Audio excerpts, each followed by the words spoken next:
Ecclesiastes Chapter 1. The vanity of all temporal things. The words of Ecclesiastes, the son of David, king of Jerusalem. Vanity of vanities, said Ecclesiastes, vanity of vanities, and all is vanity.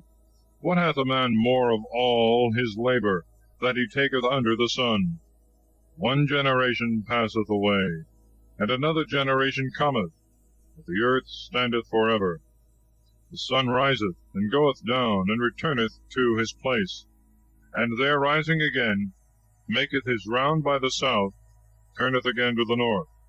Spirit goeth forward, surveying all places round about, and returneth to his circuits.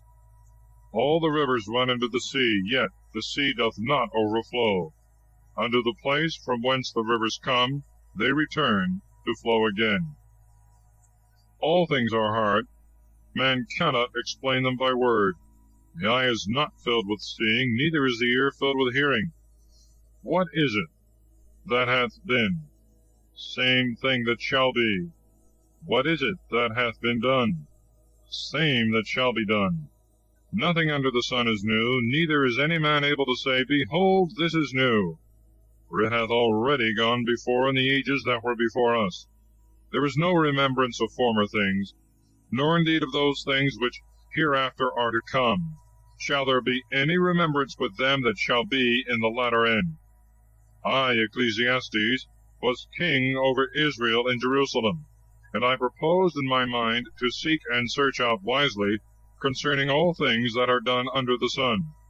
This painful occupation hath God given to the children of men to be exercised therein. I have seen all things that are done under the sun, and behold, all is vanity, and vexation of spirit. The verse are hard to be corrected. The number of fools is infinite. I have spoken in my heart, saying, Behold, I am become great, and have gone beyond all in wisdom, that were before me in Jerusalem. My mind hath contemplated many things wisely, and I have learned. And I have given my heart to know prudence, and learning, and errors, and folly. And I have perceived that in these also there was labor, and vexation of spirit, because in much wisdom there is much indignation. He that addeth knowledge addeth also labor. Chapter 2. The vanity of pleasures, riches, and worldly labors. I said in my heart, I will go, and abound with delights, and enjoy good things. And I saw that this also was vanity. Laughter I counted error, and to mirth I said, Why art thou vainly deceived? I thought in my heart to withdraw my flesh from wine, that I might turn my mind to wisdom, and might avoid folly, till I might see what was profitable for the children of men, and what they ought to do under the sun all the days of their life. I made me great works. I built me houses, and planted vineyards. I made gardens and orchards, and set them with trees of all kinds. And I made me ponds of water, to water therewith wood of the young trees. I got me men servants, and maid servants, and had a great family, and herds of oxen, and great flocks of sheep, above all that were before me in Jerusalem. I heaped together for myself silver and gold, and the wealth of kings and provinces. I made me singing men and singing women, and the delights of the sons of men, cups and vessels to serve, to pour out wine. And I surpassed in riches all that were before me in Jerusalem. My wisdom also remained with me. And whatsoever my eyes desired, I refused them not. And I withheld not my heart from enjoying every pleasure, and delighting itself in the things which I had prepared, and esteemed this my portion, to make use of my own labor. And when I turned myself to all the works which my hands had wrought, and to the labors wherein I had labored in vain, I saw in all things vanity, and vexation of mind, and that nothing was lasting under the sun. I passed further to behold wisdom, and errors, and folly. What is man, said I, that he can follow the King his Maker? And I saw that wisdom excelled folly, as much as light differeth from darkness. The eyes of a wise man are in his head. The fool walketh in darkness, And I learned that they were to die both alike. And I said in my heart, if the death of the fool and mine shall be one, what doth it avail me, that I have applied myself more to the study of wisdom? And speaking with my own mind, I perceived that this also was vanity. For there shall be no remembrance of the wise no more than of the fool forever. The times to come shall cover all things together with oblivion. The learned dieth in like manner as the unlearned. And therefore I was weary of my life, when I saw that all things under the sun are evil, and all vanity and vexation of spirit. Again I hated all my application, wherewith I had earnestly labored under the sun, being like to have an heir after me, whom I know not whether he will be a wise man or a fool, and he shall have rule over all my labors, into which I have labored and been solicitous. And is there anything so vain? Wherefore I left off, and my heart renounced laboring any more under the sun. For when a man laboureth in wisdom and knowledge and carefulness, he leaveth what he hath gotten to an idle man. So this also is vanity, and a great evil. For what profit shall a man have of all his labour and vexation of spirit, with which he hath been tormented under the sun? All his days are full of sorrows and miseries, even in the night he doth not rest in mind. And is not this vanity? Is it not better to eat and drink, and to show his soul good things of his labours? And this is from the hand of God. Who shall so feast and abound with delights as I? God hath given to a man that is good in his sight, wisdom and knowledge, and joy. To the sinner he hath given vexation, and superfluous care to heap up, and to gather together, and to give it to him that hath pleased God. But this also is vanity, the fruitless solicitude of the mind.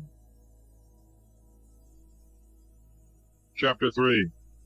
All human things are liable to perpetual changes. We are to rest on God's providence, and cast away fruitless cares. All things have their season, and in their times all things pass under heaven.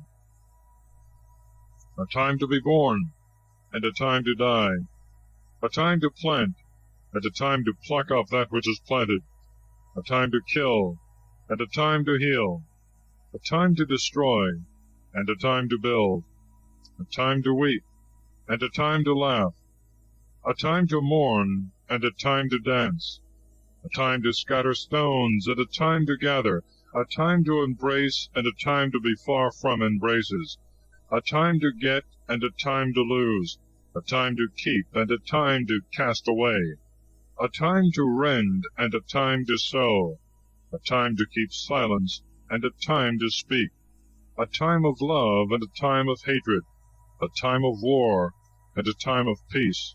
What hath man more of his labour? I have seen the trouble which God hath given the sons of men to be exercised in it. He hath made all things good in their time, and hath delivered the world to their consideration, so that man cannot find out the work which God hath made from the beginning to the end. And I have known that there was no better thing than to rejoice and to do well in this life. For every man that eateth and drinketh, and seeth good of his labour, this is the gift of God. I have learned that all the works which God hath made continue forever.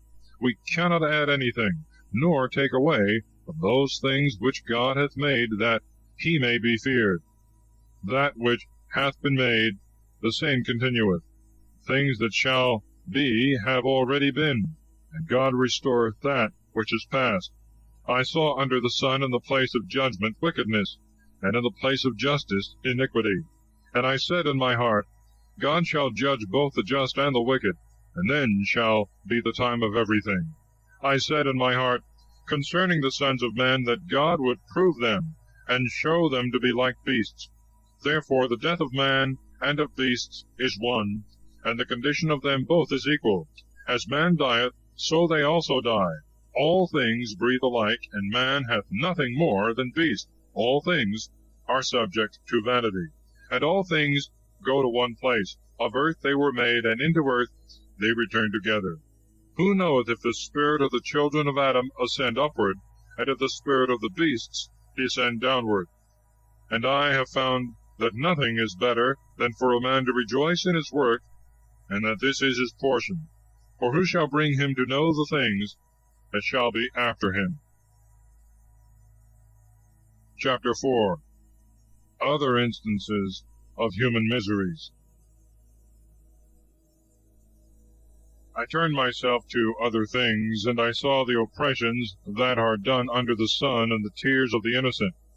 And they had no comforter, and they were not able to resist their violence, being destitute of help from any. And I praised the dead rather than the living, and I judged him happier than them both, that is not yet born, nor hath seen the evils that are done under the sun.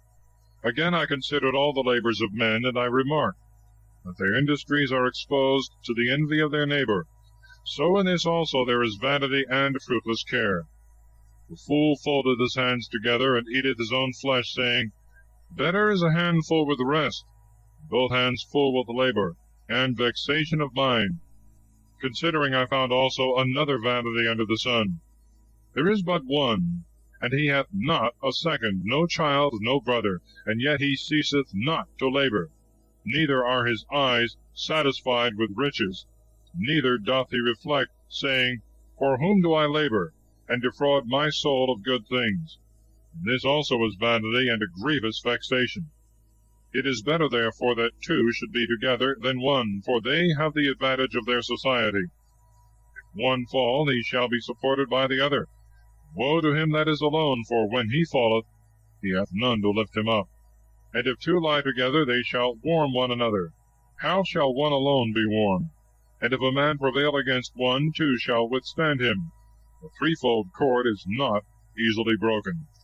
Better is a child that is poor and wise than a king that is old and foolish, who knoweth not to foresee for hereafter.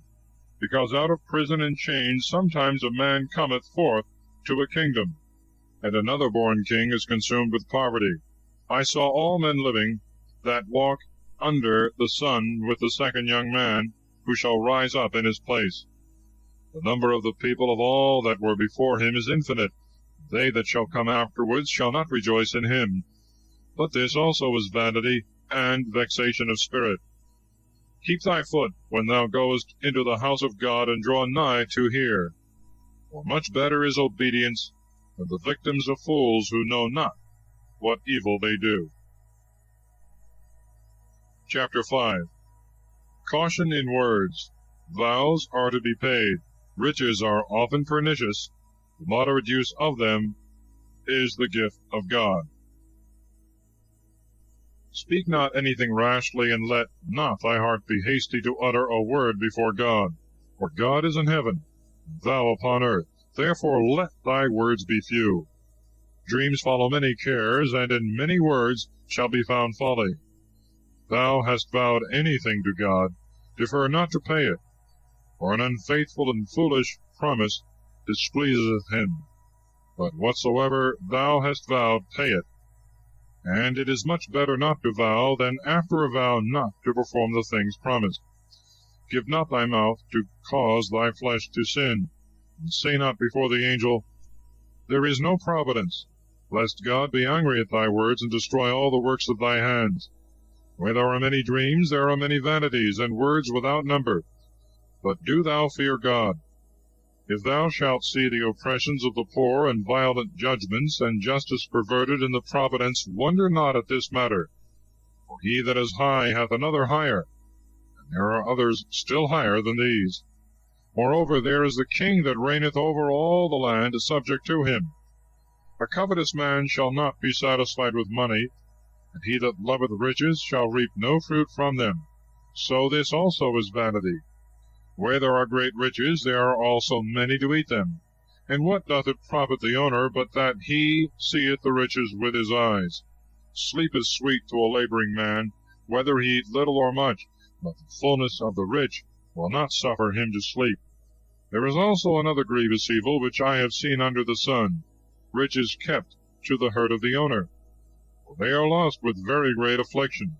He hath begotten a son, who shall be in extremity of want. As he came forth naked from his mother's womb, so shall he return, and shall take nothing away with him of his labor. A most deplorable evil, as he came, so shall he return. What then doth it profit him that he hath labored for the wind? All the days of his life he eateth in darkness, and in many cares, and in misery and sorrow. This therefore hath seemed good to me, that a man should eat and drink, and enjoy the fruit of his labor, wherewith he hath labored under the sun all the days of his life, which God hath given him. This is his portion.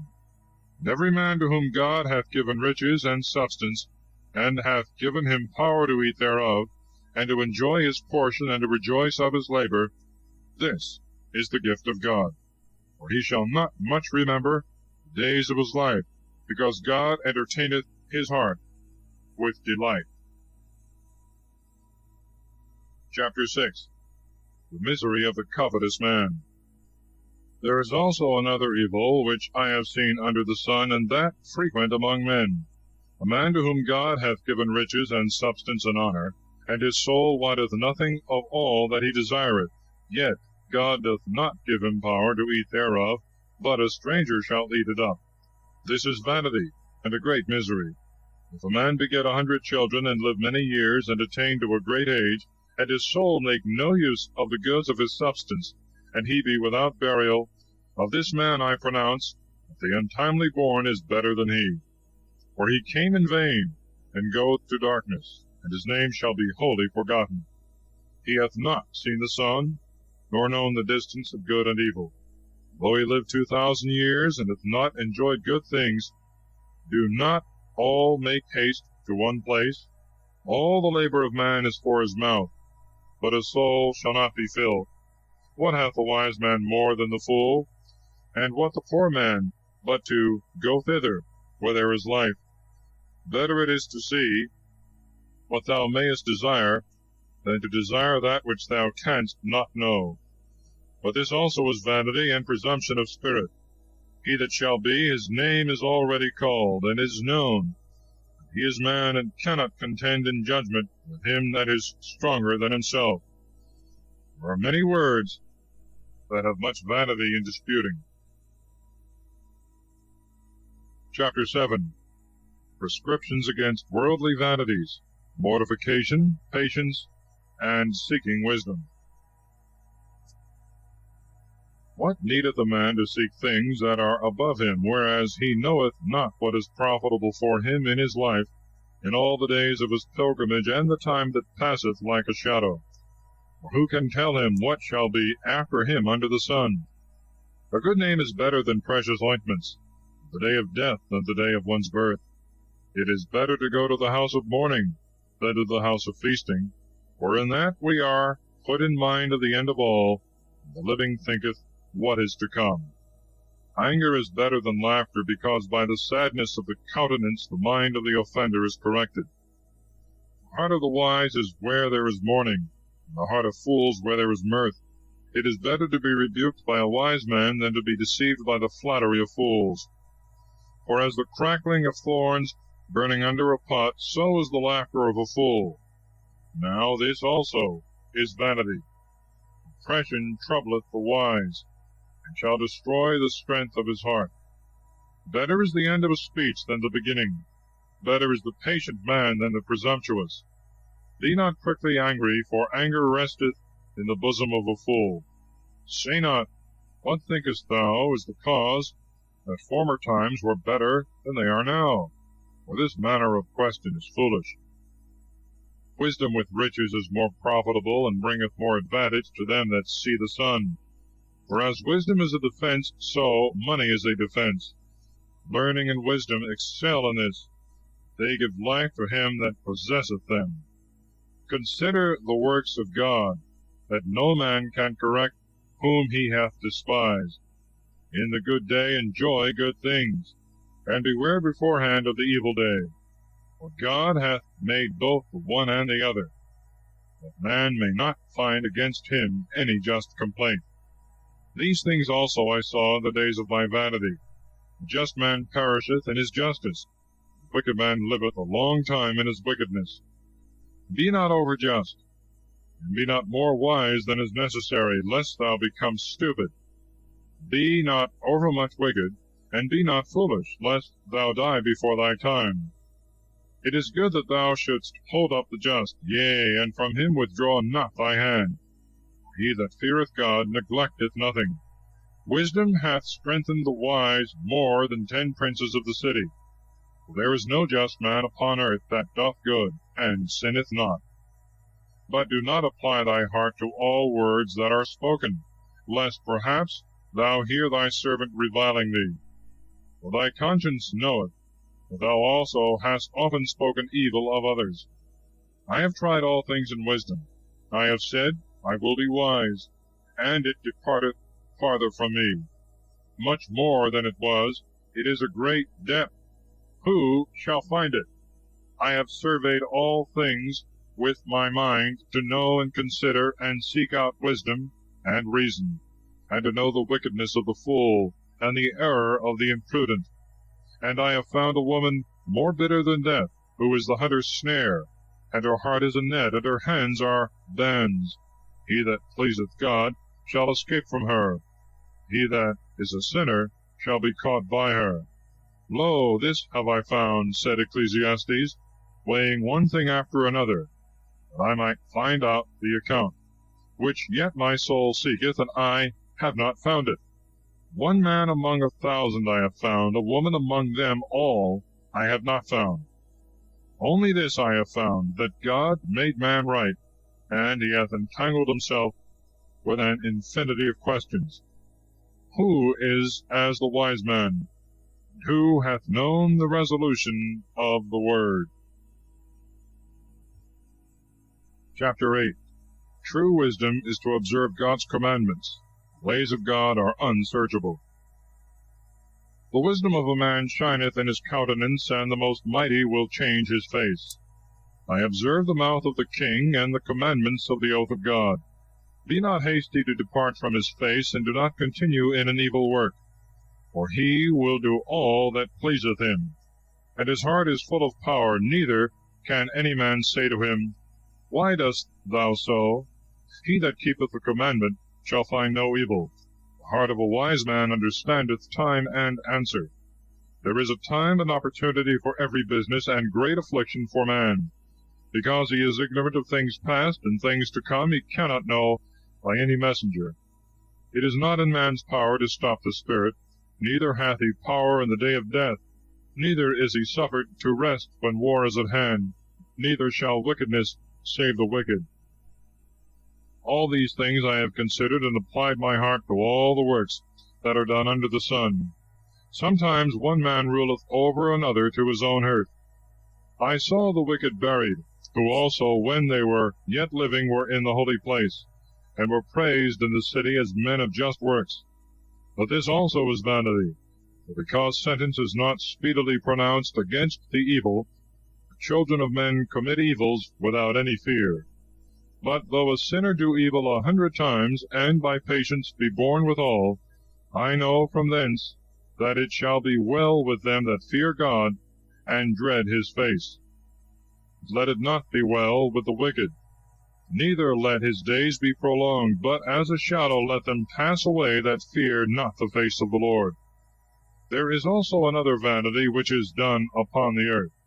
There are just men to whom evils happen, as though they had done the works of the wicked. And there are wicked men, who are as secure as though they had the deeds of the just. This also I judge most vain. Therefore I commended mirth, because there was no good for a man under the sun, but to eat and drink and be merry, and that he should take nothing else with him of his labor in the days of his life, which God hath given him under the sun. And I applied my heart to know wisdom, and to understand the distraction that is upon the earth. For there are some that day and night take no sleep with their eyes. And I understood that man can find no reason of all those works of God that are done under the sun, and the more he shall labor to seek, so much the less shall he find. Yea, though the wise man shall say that he knoweth it, he shall not be able to find it. Chapter 9. Man knows not certainly that he is in God's grace. After death, no more work or merit. All these things have I considered in my heart, that I might carefully understand them. There are just men and wise men, and their works are in the hand of God, and yet man knoweth not whether he be worthy of love or hatred. But all things are kept uncertain for the time to come, because all things equally happen to the just and to the wicked, to the good and to the evil, to the clean and to the unclean, to him that offereth victims, and to him that despiseth sacrifices. As the good is, so also is the sinner.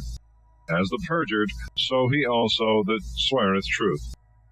This is a very great evil among all things that are done under the sun, that the same things happen to all men, whereby also the hearts of the children of men are filled with evil, and with contempt while they live, and afterwards they shall be brought down to hell.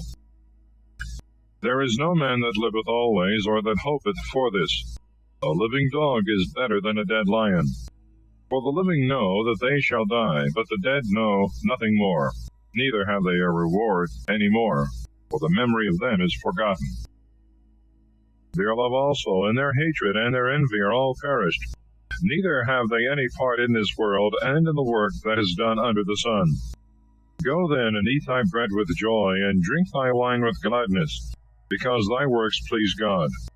At all times let thy garments be white, and let not oil depart from thy head. Live joyfully with the wife whom thou lovest, all the days of thy unsteady life, which are given to thee under the sun, all the time of thy vanity. For this is thy portion in life, and in thy labor wherewith thou laborest under the sun. Whatsoever thy hand is able to do, do it earnestly. For neither work, nor reason, nor wisdom, nor knowledge shall be in hell, whither thou art hastening. I turned me to another thing, and I saw that under the sun the race is not to the swift, nor the battle to the strong, nor bread to the wise, nor riches to the learned, nor favor to the skillful, but time and chance in all. Man knoweth not his own end, but as fishes are taken with the hook, and as birds are caught with the snare, so men are taken in the evil time, when it shall suddenly come upon them. This wisdom also I have seen under the sun, and it seemed to me to be very great. A little city, and a few men in it. There came against it a great king, and invested it, and built bulwarks round about it, and the siege was perfect. Now there was found in it a man poor and wise, and he delivered the city by his wisdom, and no man afterward remembered that poor man. And I said that wisdom is better than strength. How then is the wisdom of the poor man slighted, and his words not heard? Words of the wise are heard in silence, more than the cry of a prince among fools. Better is wisdom than weapons of war, and he that shall offend in one shall lose many good things. Chapter 10. Observations on wisdom and folly, ambition and detraction. Dying flies spoil the sweetness of the ointment. Wisdom and glory is more precious than a small and short-lived folly. The heart of a wise man is in his right hand, and the heart of a fool is in his left hand. Yea, and the fool, when he walketh in the way, whereas he himself is a fool, esteemeth all men fools. If the spirit of him that hath power ascend upon thee, leave not thy place, because care will make the greatest sins to cease. There is an evil that I have seen under the sun, as it were by an error proceeding from the face of the prince. A fool set in high dignity, and the rich sitting beneath. I have seen servants upon horses, and princes walking on the ground as servants. He that diggeth a pit shall fall into it, and he that breaketh a hedge, a serpent shall bite him. He that removeth stones shall be hurt by them, and he that cutteth trees shall be wounded by them. If the iron be blunt, and be not as before, but be made blunt, with much labor it shall be sharpened, and after industry shall follow wisdom. If a serpent bite in silence, he is nothing better that backbiteth secretly. The words of the mouth of a wise man are grace, but the lips of a fool shall throw him down headlong. The beginning of his words is folly, and the end of his talk is a mischievous error. A fool multiplieth words. A man cannot tell what hath been before him, and what shall be after him. Who can tell him? The labor of fools shall afflict them that know not how to go to the city. Woe to thee, O land, when thy king is a child, and when the princes eat in the morning. Blessed is the land whose king is noble, and whose princes eat in due season for refreshment, and not for riotousness. By slothfulness a building shall be brought down, and through the weakness of hands the house shall drop through. For laughter they make bread, and wine that the living may feast, and all things obey money. Detract not the king, no, not in thy thought, and speak not evil of the rich man in thy private chamber, because even the birds of the air will carry thy voice, and he that hath wings will tell what thou hast said. Chapter 11. Exhortation to works of mercy while we have time, to diligence in good, and to the remembrance of death and judgment. Cast thy bread upon the running waters, for after a long time thou shalt find it again. Give a portion to 7, and also to 8, for thou knowest not what evil shall be upon the earth. If the clouds be full, they will pour out rain upon the earth. If the tree fall to the south or to the north, in what place soever it shall fall, there shall it be. He that observeth the wind shall not sow, and he that considereth the clouds shall never reap. As thou knowest not what is the way of the Spirit, nor how the bones are joined together in the womb of her that is with child, so thou knowest not the works of God, who is the maker of all. In the morning sow thy seed, and in the evening let not thy hand cease. For thou knowest not which may rather spring up, this or that, and if both together it shall be the better. The light is sweet, and it is delightful for the eyes to see the sun. If a man live many years, and have rejoiced in them all, he must remember the darksome time, and the many days, which, when they shall come, the things past shall be accused of vanity. Rejoice therefore, O young man, in thy youth, and let thy heart be in that which is good in the days of thy youth, and walk in the ways of thy heart, and in the sight of thy eyes, and know that for all these God will bring thee into judgment. Remove anger from thy heart, and put away evil from thy flesh, for youth and pleasure are vain. Chapter 12. The Creator is remembered in the days of our youth. All worldly things are vain. We should fear God and keep his commandments. Remember thy Creator in the days of thy youth, before the time of affliction come, and the years draw nigh, of which thou shalt say, They please me not. Before the sun and the light, and the moon and the stars be darkened, and the clouds return after the rain, when the keepers of the house shall tremble, and the strong men shall stagger, and the grinders shall be idle in a small number, and they that look through the holes shall be darkened, and they shall shut the doors in this street, when the grinder's voice shall be low, and they shall rise up at the voice of the bird, and all the daughters of music shall grow deaf. And they shall fear high things, and they shall be afraid in the way. The almond tree shall flourish, the locust shall be made fat, and the caper tree shall be destroyed, because man shall go into the house of his eternity, and the mourners shall go round about in the street. Before the silver cord be broken, and the golden fillet shrink back, and the pitcher be crushed at the fountain, and the wheel be broken upon the cistern, and the dust return into its earth, from whence it was, and the spirit return to God who gave it. Vanity of vanities, said Ecclesiastes, and all things are vanity. And whereas Ecclesiastes was very wise, he taught the people and declared the things that he had done, and seeking out he set forth many parables. He sought profitable words, and wrote words most right, and full of truth. Words of the wise are as goads, and as nails deeply fastened in, which by the counsel of masters are given from one shepherd. More than these, my son, require not. Of making many books there is no end, and much study is an affliction of the flesh. Let us all hear together the conclusion of the discourse. Fear God and keep his commandments, for this is all man, and all things that are done God will bring into judgment for every error, whether it be good or evil. Thus concludes Ecclesiastes.